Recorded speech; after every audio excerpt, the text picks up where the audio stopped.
మానసిక వైకల్యంతో ఇబ్బంది పడుతున్న పిల్లలకు విద్యాబుద్ధులు నేర్పించి సమాజంలో అందరితో సమానంగా తీర్చిదిద్దాలనే ఉద్దేశంతో కేంద్ర రాష్ట్ర ప్రభుత్వాల సహకారంతో భవితా కేంద్రాలను ఏర్పాటు చేశారు. సర్వశిక్ష అభియాన్లో భాగంగా ఏర్పాటైన ఈ భవితా కేంద్రాల ద్వారా చదువుతో పాటు మానసిక పరిపక్వత కార్యక్రమాలను చేపట్టి మానసిక వైకల్యం, శారీరక వైకల్యాలను తొలగించేందుకు కృషి చేస్తున్నాయి. నల్గొండ జిల్లాలో మానసిక వైకల్యంతో ఇబ్బంది పడుతున్న పిల్లలకు స్పీచ్ థెరపీ, ఫిజియోథెరపీలో ప్రత్యేక శిక్షణ ఉపాధ్యాయుల ద్వారా విద్యనందిస్తున్నారు. జిల్లాలోని 31 మండలాల్లో 31 భవితా కేంద్రాలు ఏర్పాటు చేశారు. వీటి ఆధునీకరణ కోసం కలెక్టర్ ఇలా త్రిపాఠి ప్రత్యేక శ్రద్ధతో కలెక్టర్ నిధుల నుంచి 1,20,00,000 కేటాయించి పనులు చేపట్టారు. నల్గొండ భవితా కేంద్రానికి మంత్రి కోమటిరెడ్డి వెంకటరెడ్డి మరిన్ని నిధులను సమకూర్చారు. జిల్లాలో 700 మంది పిల్లలను గుర్తించగా ఇప్పటికే 500 మంది విద్యార్థులు భవితా కేంద్రాల్లో చేరారు. వారి తల్లిదండ్రులకు కౌన్సిలింగ్ నిర్వహించి భవితా కేంద్రాల్లో జాయిన్ చేస్తున్నారు.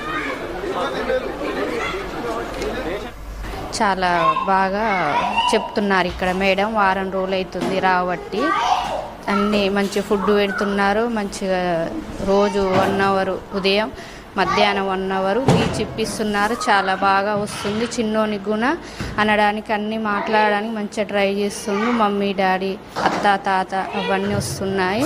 చాలా బాగుంది. రోజు తీసుకొస్తున్నాను. ఇక్కడ పిల్లలకి రావడానికి transport allowance monthly for month 300 ఇవ్వడం జరుగుతుంది. లంచ్ ఏర్పాటు చేయటము, యూనిఫామ్ ఇవ్వటము, టీఎల్ఎం ఫ్లాష్ కార్డ్స్ ద్వారా వీళ్ళకి విద్య నేర్పించటము, బిహేవియర్ స్కిల్స్, స్పీచ్ థెరపీ ఇవి ఇవ్వటం జరుగుతుంది. 0 to 5 years వరకు పిల్లల్ని గుర్తించి వారి అవసరాలు ఏ విధంగా ఉన్నాయి, వాళ్ళ డిజేబిలిటీ ఏ విధంగా ఉంది, వాళ్ళ పట్ల పిల్లలు, తోటి పిల్లలు, పేరెంట్స్ కానీ ఫ్యామిలీ మెంబర్స్ కానీ వాళ్ళ పట్ల ఎలా ప్రవర్తించాలి, ఎలా మెలగాలి, వాళ్ళ ప్రవర్తనలో కూడా సహజ ప్రవర్తనలాగా ఎట్లా మార్పు తీసుకురావాలని గురించి పేరెంట్స్ కౌన్సిలింగ్ ఇచ్చి వాళ్ళకు అవసరమైన ప్రత్యేక శిక్షణ కార్యక్రమాలు ఇక్కడ ఇవ్వడం జరుగుతుందండి. మాటలు రాకపోవడము, కొంతమంది మాట్లాడినా కూడా కొంచెం నత్తిగా స్లటరింగ్ అంటారు. ఆ స్లటరింగ్లో మాట్లాడుతుంటారు. మా పేరెంట్స్గా వాళ్ళు ఏం చేయాలంటే చిన్నప్పటి నుంచి ఫస్ట్ 3 months నుంచే మనకు ఆ స్పీచ్ ప్రాబ్లం ఉందా లేదా అనేది తెలిసిపోతుంది.